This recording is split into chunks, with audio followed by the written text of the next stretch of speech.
प्यारे विद्यार्थियों नमस्कार। यदि आप 10th के विद्यार्थी है और आपका भी मैथ का परीक्षा 18 फरवरी का होने वाला है, तो जितने विद्यार्थी 18 फरवरी के एग्जाम देने जा रहे हैं, आइए मैं आप सभी को पहले पेपर दिखा देता हूं।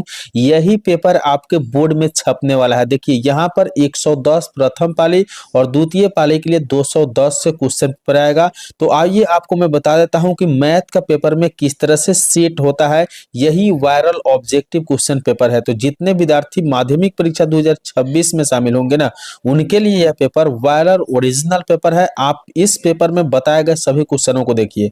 आपके पेपर में कुल मिला के 138 क्वेश्चन होंगे, जिससे 3 घंटे 15 मिनट समय दिए जाएंगे और टोटल पेपर 100 नंबर के होते हैं। तो विद्यार्थी जैसे आप सभी को हम पेपर दिखा दिए हैं, यहाँ आप लोग देख पा रहे हैं कि खंड अ से सबसे पहले आपके सामने खंड अ से ऑब्जेक्टिव क्वेश्चन रहता है और ऑब्जेक्टिव क्वेश्चन की संख्या कितने रहते हैं, तो टोटल 1 से 100 रहते हैं, जिसमें 50 प्रश्न का उत्तर आपको ओएमआर शीट में करना होता है। तो आज की इस क्लास में हम टोटल 100 ऑब्जेक्टिव क्वेश्चन बताएंगे और मात्र 30 से 40 मिनट के अंदर में बता देंगे। तो प्यारे विद्यार्थी, अगर आप चाहते हैं कि अपने पेपर में मैथ में अच्छे नंबर लाए, और जितने मेरे प्यारे विद्यार्थियों को मैथ में डर लगता है, उन विद्यार्थियों को आज की इस क्लास देखने के बाद मैथ बिल्कुल ईजी लगने लगेगा। मैं 100% गारंटी के साथ कह रहा हूं। तो प्यारे विद्यार्थी, आप हमारे ऊपर विश्वास करके एक इस क्लास को आप पूरे अंत तक कर लीजिएगा, ताकि आप सभी का मैथ में अच्छा नंबर आए और आप फेल होने से बच जाए। तो चलिए आज की इस क्लास को शुरू करते हैं और देखते हैं पहला प्रश्न क्या है। निम्न में कौन परिमेय संख्या है? आप सभी विद्यार्थी क्वेश्चन बैंक देखे ही होंगे। क्वेश्चन बैंक या 2025 या 24 का पेपर देखे होंगे कि परिमेय अपरिमेय वाला संख्या एक जरूर आता है। तो परिमेय संख्या इसमें पूछा गया है। याद रखिएगा कि परिमेय संख्या में कौन होने वाला है। प्यारे विद्यार्थियों, बहुत इंपॉर्टेंट क्वेश्चन है। तो देखिए, परिमेय संख्या वह होता है जो संख्या रूट से बाहर होते हैं। तो कहा है कि कौन परिमेय संख्या है, तो यहां से जो आपका परिमेय संख्या निकलने वाला है ना, वह ऑप्शन बी वाला निकलने वाला है। कैसे? तो आइए आपको बताते हैं। यहाँ रूट में 3 है, ये आपका अपरिमेय संख्या है। यहाँ भी रूट 3 + 1 है, ये भी अपरिमेय संख्या है। यहाँ रूट 5 है, ये भी आपका अपरिमेय संख्या है। लेकिन यहाँ अगर हम 2 से 2 को घटा लेते हैं तो हमारे पास 2 बच जाता है, और 2 कौन सी संख्या होगा? परिमेय संख्या होगा। तो आपका 1 नंबर प्रश्न का सही उत्तर बी हो जाएगा। इसी तरह से प्यारे विद्यार्थी, हम सभी प्रश्नों को खूब अच्छे तरीका से आपको एक्सप्लेन कर करके बताएंगे, और आप सभी विद्यार्थियों को प्रश्न जो है ना बहुत अच्छा लगेगा आज के इस क्लास में। तो मैं आप सभी से उम्मीद करूंगा कि अंत तक आप क्लास को जरूर कर दीजिएगा। और द्विघात बहुपद के शून्य कितने होते हैं? तो इसकी संख्या 2 होते हैं। आप लोग ये जानते होंगे द्विघात बहुपद के शून्यकों की संख्या कितने होते हैं? 2 होते हैं। अगला क्वेश्चन 3 नंबर में है। यदि समीकरण इतना में x का मान 2 है तो y का संगत मान क्या होना चाहिए? तो अब क्या करिए कि अब 2x है ना, तो 2 गुने x के मान हम 2 रख देंगे, प्लस 3y बराबर हमारे पास 13 हो गया। अब देखिए, हम 2 से 2 में गुना कर लेंगे तो 4 हो जाएगा, और 3y बराबर हमारे पास 13 है। तो 3y बराबर क्या हो जाएगा कि इस 13 जो दिख रहा है ना, इसमें से दाहिने में 4 करके माइनस कर लेंगे। अब y का मान 13 में से अगर हम 4 को घटा लें 9, और 3 कहाँ ला देंगे? बटा में, तो ये 3 से 3 बार में कट जाएगा। यानी हमारा जो y का मान होने वाला है ना, कितना होने वाला है प्यारे विद्यार्थी? 3 होने वाला है। तो मैथ जो होते हैं ना, बहुत सिंपल होते हैं, बहुत आसान होते हैं, और आप हमारे क्लास को देख लेते हैं ना पूरे अंत तक, तो बिल्कुल मैथ आपको आसान भी लगने लगेगा। और यही टोटल प्रश्न जो है ना आपको 2026 के पेपर में देखने के लिए मिलेगा। तो इस प्रश्न का सही उत्तर आपका क्या हो जाएगा? ऑप्शन आप सी में देख रहे हैं, बिल्कुल 100% सही उत्तर है। चलिए विद्यार्थी, अगला क्वेश्चन को देखते हैं। अगला क्वेश्चन है, द्विघात समीकरण इतना के मूल होंगे। अब देखिए, बहुत सिंपल क्वेश्चन है। आइए हम आपको डिटेल में बनाकर समझाते हैं।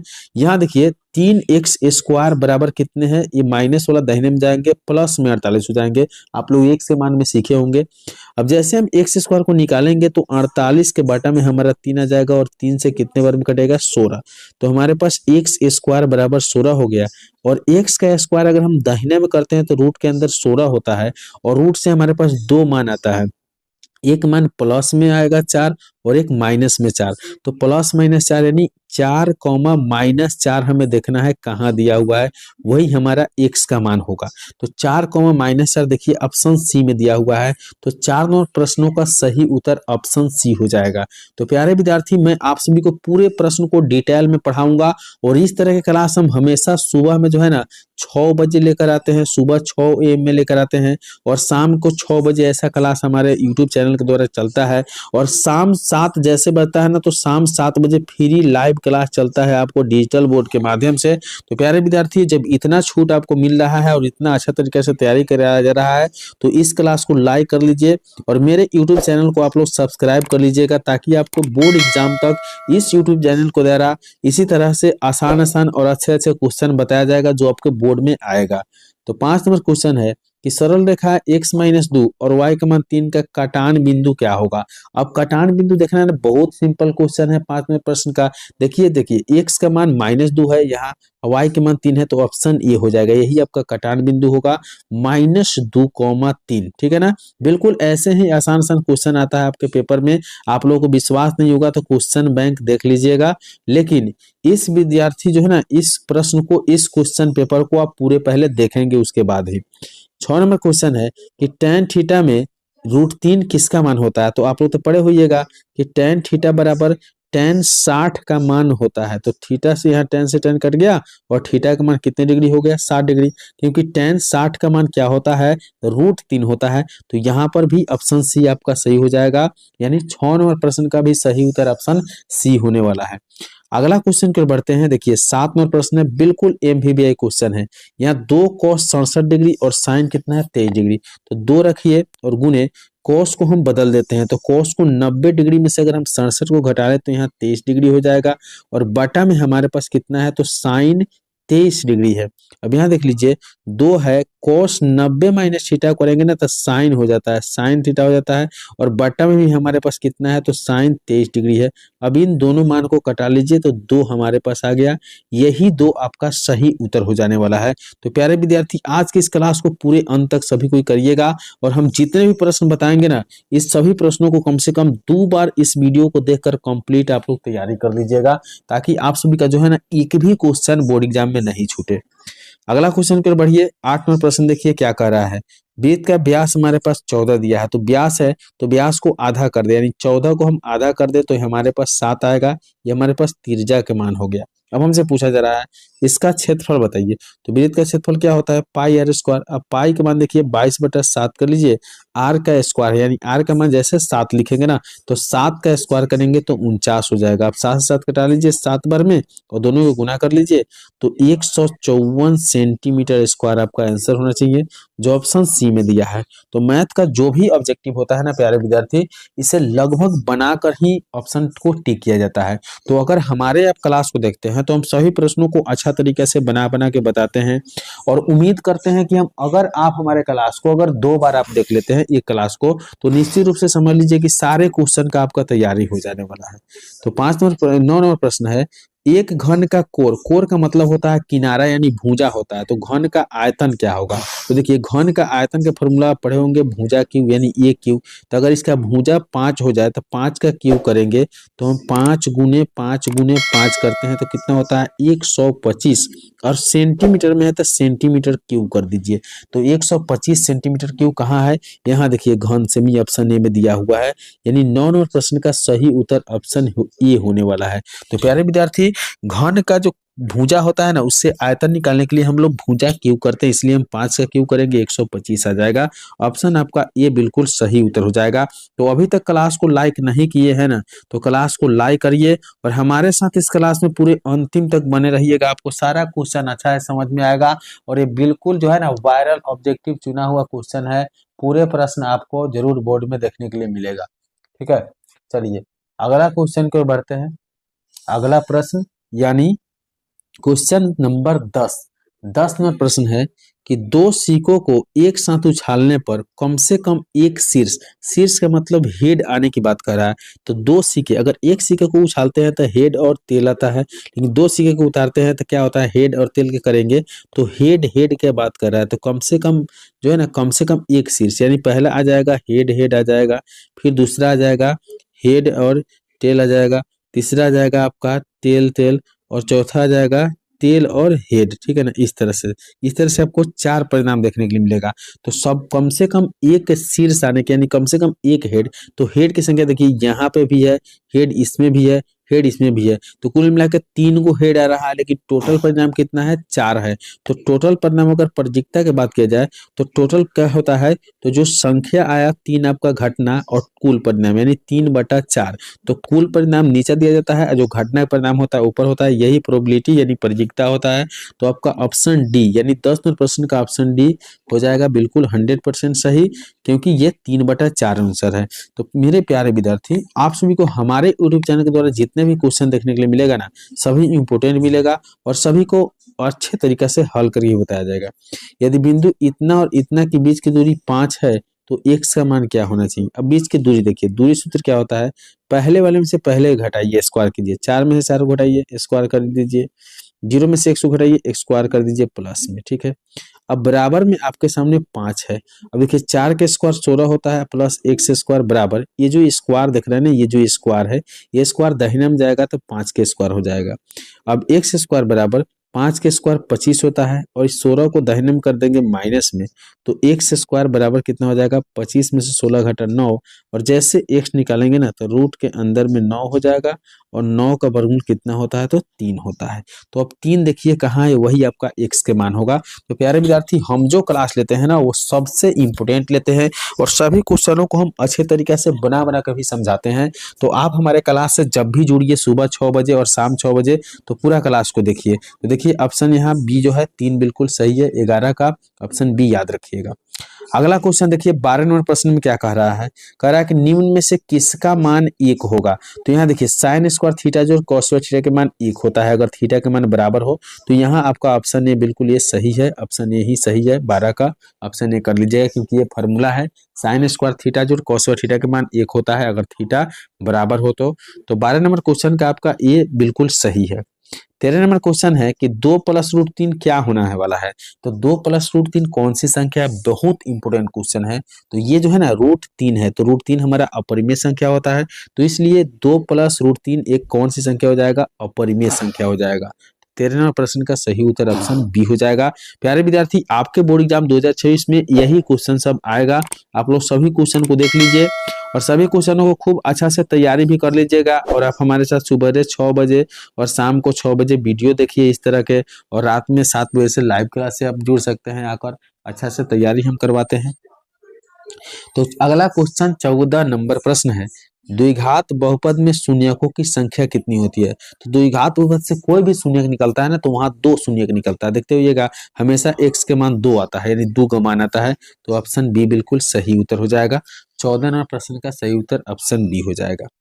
अगला क्वेश्चन 15 नंबर है, ध्यान दीजिएगा। प्रश्न कर रहा है कि x अक्ष का समीकरण क्या होने वाला है।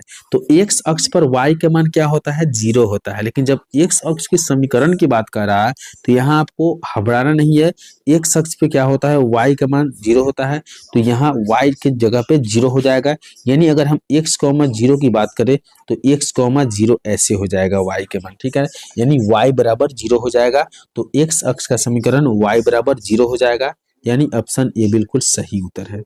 अगला क्वेश्चन है 16 नंबर प्रश्न, बहुत इंपोर्टेंट क्वेश्चन है, वृत्त पर कितनी स्पर्श रेखाएं खींची जा सकती है। वृत्त पर कितने स्पर्श रेखा होते हैं, तो वृत्त पर स्पर्श रेखा की संख्या जो होते हैं ना 2 होते हैं। यानी ऐसे अगर आपका वृत्त है और यहाँ किसी बिंदु से स्पर्श रेखा खींचे जा रहे हैं, तो एक स्पर्श रेखा यहाँ आएगा, एक स्पर्श रेखा यहाँ आएगा, तो कुल मिला के 2 स्पर्श रेखा होते हैं वृत्त पर। ऑप्शन बी को बिल्कुल सही कर लीजिएगा। अगला क्वेश्चन की ओर बढ़ते हैं, प्रश्न संख्या 17 है, वृत्त से परिधि पर का कोण केंद्र पर कोण कितना होता है। यानी वृत्त से परिधि पर का कोण केंद्र पर के कोण के क्या होता है, दुगुना होता है, तिहाई होता है, या आधा होता है। तो 17 प्रश्न के याद रखिएगा दुगुना होता है, क्योंकि वृत्त से जो परिधि पर का कोण होता है ना, वो लगभग केंद्र पर के कोण के कितना होता है, दुगुना होता है, ठीक है ना। जैसे तिरजा भी देखे होंगे कि दुआर होता है, उस तरह से ये भी क्या होते हैं, दुगुना होते हैं। तो ऑप्शन ए बिल्कुल इसका सही उत्तर हो जाएगा। अगला क्वेश्चन देखिए, प्रश्न संख्या 18 क्या कह रहा है, ध्यान दीजिएगा।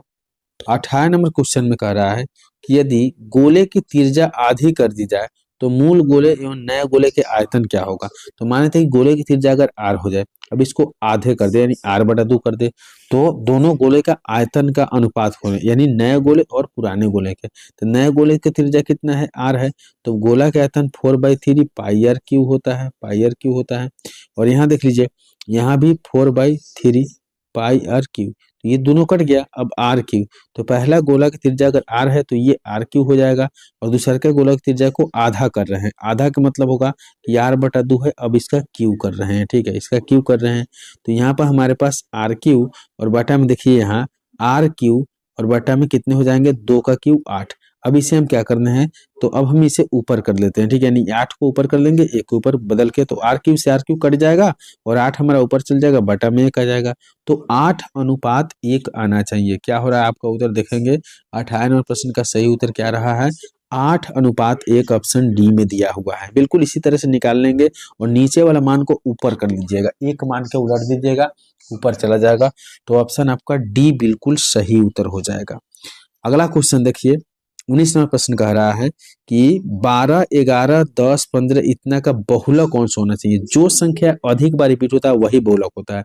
जैसे 12 देखिए एक बार आया है, 11 देख लीजिए आपका 11 भी एक बार ही आया है, 10 देख लीजिए आपका 3 बार आया हुआ है, तो ये 10 बिल्कुल सही उत्तर हो जाएगा। यानी 10 जो संख्या अधिक बार आता है, यानी आप 10 को देखिए एक बार यहाँ है, एक बार यहाँ है, एक बार यहाँ है, तो आपका बहुलक क्या हो जाएगा, 10 हो जाएगा। यानी 19 नंबर प्रश्न का सही उत्तर क्या हो जाएगा, 1 हो जाएगा। जो संख्या अधिक बार रिपीट होती है वही संख्या क्या होते हैं, बहुलक होते हैं। तो ऑप्शन ए बिल्कुल आपका सही उत्तर हो जाएगा। अगला क्वेश्चन 20 नंबर है, एक पासा के फेंकने पर 6 आने की प्रजिक्ता बताइए। तो पासा पर देखिए कुल संख्या जो होता है लूडो गोटी देखिएगा 1 2 3 4 5 6 होता है, तो इसका नंबर ऑफ हम एस की बात करें ना, तो नंबर ऑफ एस के मान 6 होता है। अब कहा है कि अंक 6 आने की, तो अंक 6 तो एक ही बार आएगा, तो नंबर ऑफ ई की बात करें तो हमारा 1 हो जाएगा। अब प्रजिक्ता में क्या होता है, हम बताया ना कि नंबर ऑफ ई के बाटा में आपको नंबर ऑफ एस करना होता है, यानी 1 के बटा में हमारा 6 हो जाएगा।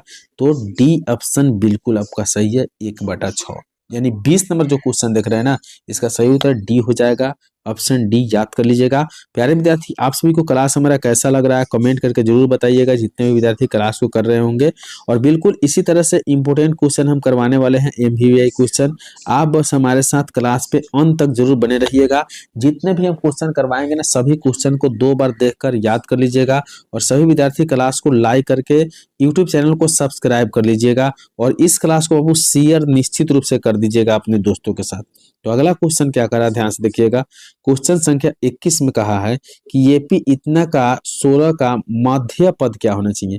अब माध्य पद आपसे पूछा जा रहा है, बहुत आसान क्वेश्चन है, याद रखिएगा। तो माध्य पद देखिए, अब इसे क्या करना है कि यहाँ पर 6 13 20 और 216 का मध्य पद यानी बीच वाला पद पूछा जा रहा है। तो सबसे पहले इसमें क्या करना है कि हमें ए का मान कितना है, इतना है, ए का मान 6 से 13 हो गया, कितना हो गया, 6 से 13 हो गया, तो आपका कितना बढ़ा, 7 13 से 20 हो गया, यानी ए के मान तो 6 हो जाएगा और डी के मान कितने हो जाएंगे, 7 हो जाएंगे। तो 216 में पहले कितने पद है इसे हमें देखना है। तो 216 में कितने पद है इसे देखने के लिए हमारे पास अंतिम पद 216 है, अंतिम पद कितने 216 है। तो हमें क्या करना है कि हमें एन का मान निकालने के लिए एन में से पहले घटाना है ए, पहले क्या घटाना है, ए को घटाना है, और फिर डी को जोड़ देना है और बटा कर लेना है डी से। तो देखिए 216 में आप 6 को घटा लीजिए, 216 में 6 को घटा लीजिए और डी को जोड़ दीजिए, डी यानी 7 को जोड़ के फिर 7 से भाग दीजिए। 216 में 6 घटेगा कितना हो जाएगा, तो 200 आपका हो जाएगा, 200 कितना हो जाएगा,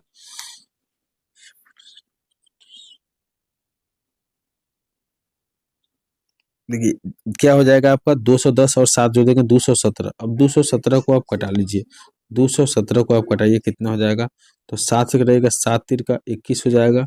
अब उसके बाद में कट गया 7 एकम 7 31 हो गया। तो अब हमें 31वां पद ज्ञात करना है कि कितना होगा, 31वां पद कितना हो जाएगा, तो आपका 216 हो जाएगा।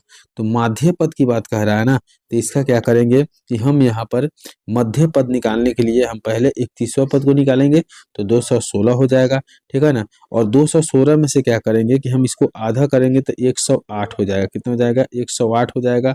और इसमें 3 को हम जोड़ देंगे तो 111 आपका सही उत्तर हो जाएगा, कितना हो जाएगा, 111 हो जाएगा, ठीक है। अगला क्वेश्चन 22 नंबर देखिए, कह रहा है कि cos 48 और sin 42 का मान कितना होना चाहिए। तो देखिए cos 48 डिग्री है ना, और माइनस में साइन में कितने हैं 42 डिग्री है, साइनस 42 डिग्री है। तो आपका करिए कि cos 48 डिग्री लिखिए और साइन 42 को बदल लीजिए। तो साइन 90 डिग्री में से 42 घटाइएगा तो आपका 48 डिग्री आ जाएगा। तो हमारे पास cos 48 डिग्री और साइन 90 डिग्री माइनस थीटा का मान क्या होता है, तो cos थीटा होता है, तो cos 48। अभी दोनों घट जाएगा तो हमारे पास 0 आ जाएगा, जो ऑप्शन बी में दिख रहे हैं। तो बिल्कुल बी आपका सही है, 22 का सही उत्तर बी हो जाएगा। याद कर लीजिएगा प्यारे विद्यार्थी सभी क्वेश्चनों को। अगला क्वेश्चन देखिए, कह रहा है 23 नंबर, रैखिक समीकरण में चर के घात कितना होता है। तो रैखिक समीकरण उसे बोला जाता है जिसके चरों का घात 1 होता है, जैसे x+1 हो गया, x हो गया, y हो गया, सभी क्या है इसके चर के घात 1 है। तो ये आपका रैखिक बहुपद है, ऑप्शन ए बिल्कुल सही है। अगला क्वेश्चन है, 4 tan थीटा बराबर 4 हो तो थीटा का मान क्या होना चाहिए। अब देखिए, अब हमारे पास 4 tan थीटा बराबर 4 है।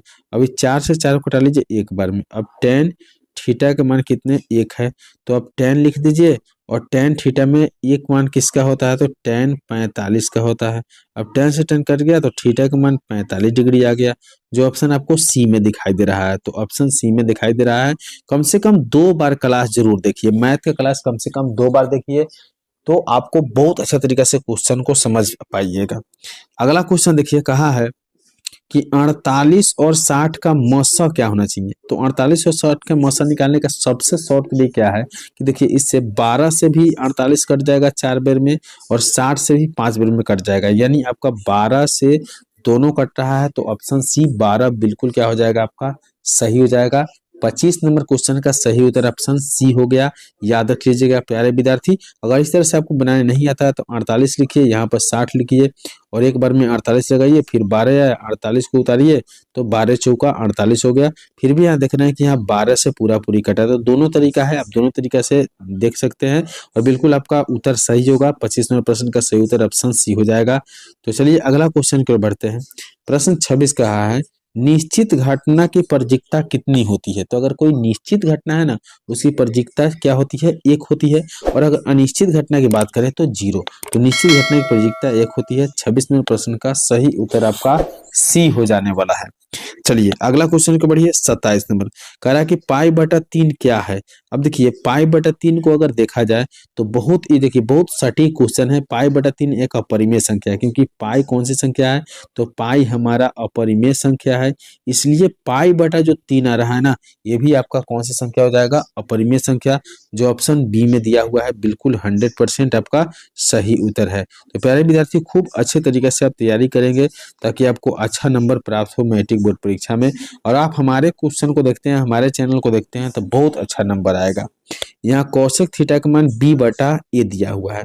तो कौशिक थीटा बराबर आप लोग पढ़े होइएगा कि यहाँ पर कहा है कि b/a, लेकिन आप सभी को पता हो कि कौशिक थीटा का जो मान होता है ना, ये साइन का उल्टा होता है। तो h बटा क्या हो जाता है, h/p।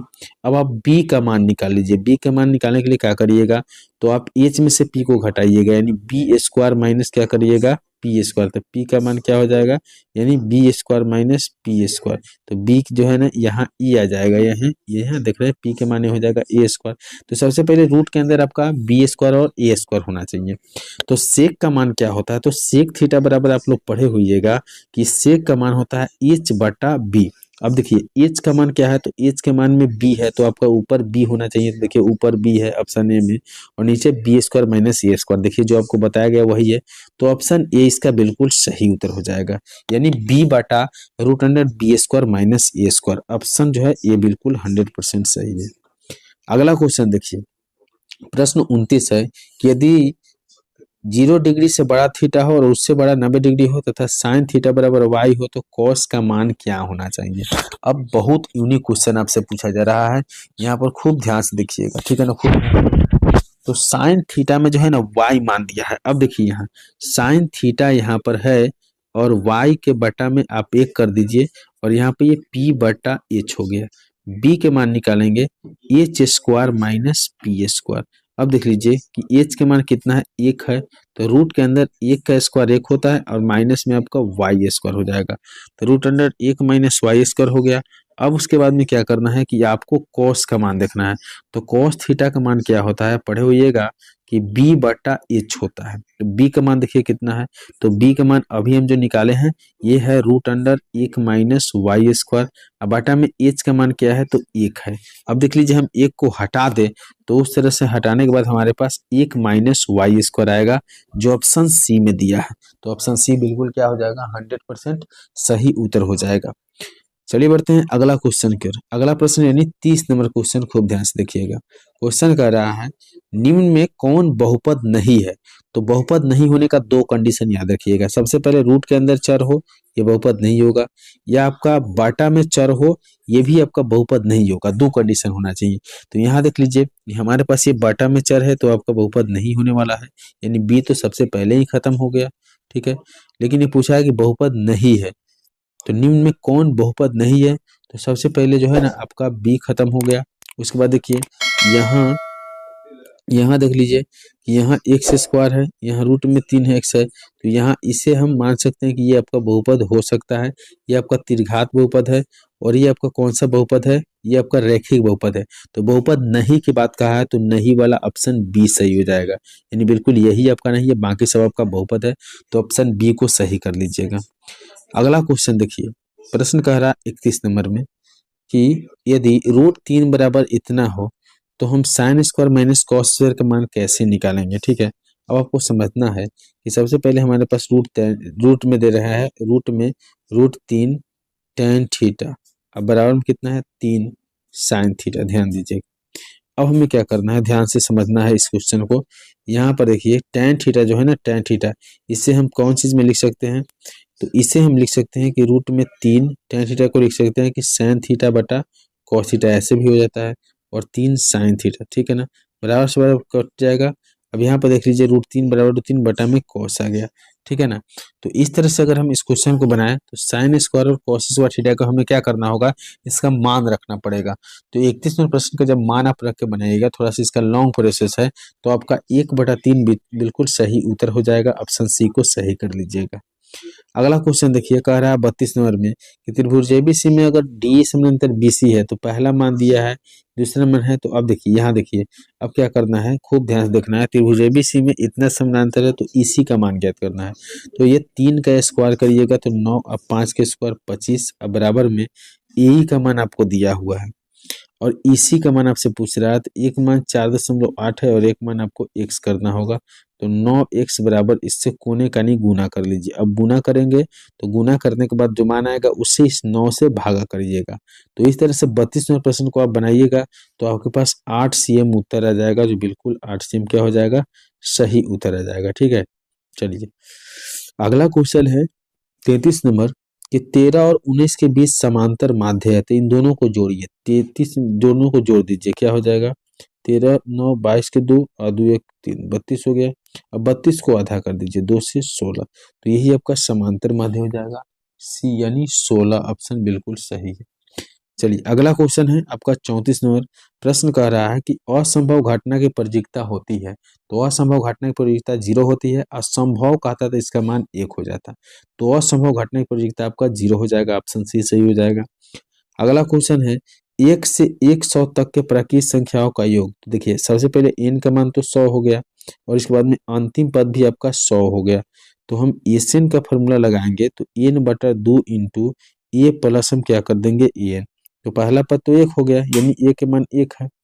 अब देख लीजिए कि n के मान 100/2 इंटू ए के मान 1 है, अब प्लस में हम क्या करेंगे, एन का मान कितना जोड़ने वाले हैं, अंतिम पद 100। तो यहाँ देखिए 2 से कटा लेंगे 50 बार में, तो 50 गुने 101 हो जाएगा। अब गुना करेंगे तो हमारा 505 आ जाएगा, यानी 50 50 आपका उत्तर आना चाहिए। कहाँ दिया है, ऑप्शन ए में दिया है 50 50। तो 35वें प्रश्न का सही उत्तर क्या हो जाएगा, ऑप्शन ए हो जाएगा, ठीक है। अगला क्वेश्चन आपका 36 नंबर क्या कह रहा है, ध्यान से देखिएगा। 36 नंबर क्वेश्चन है कि यदि वृत्त की परिधि 2π से बढ़ाकर 4π कर दी जाए तो उसका क्षेत्रफल क्या होगा। बहुत आसान क्वेश्चन है। वृत्त का अगर हम परिधि को बढ़ा देते हैं ना तो इसका क्षेत्रफल क्या हो जाएगा, अगर ये दुगुना होगा तो क्षेत्रफल क्या होता है, r का स्क्वायर होता है, तो 2 का स्क्वायर करेंगे तो 2 दूनी 4, यानी लगभग 4 गुना हो जाएगा, ठीक है। अगर परिधि दुगुना होगा तो क्षेत्रफल इससे 4 गुना हो जाएगा, याद रखिएगा। ठीक है, तो यहाँ ऑप्शन डी बिल्कुल सही हो जाएगा।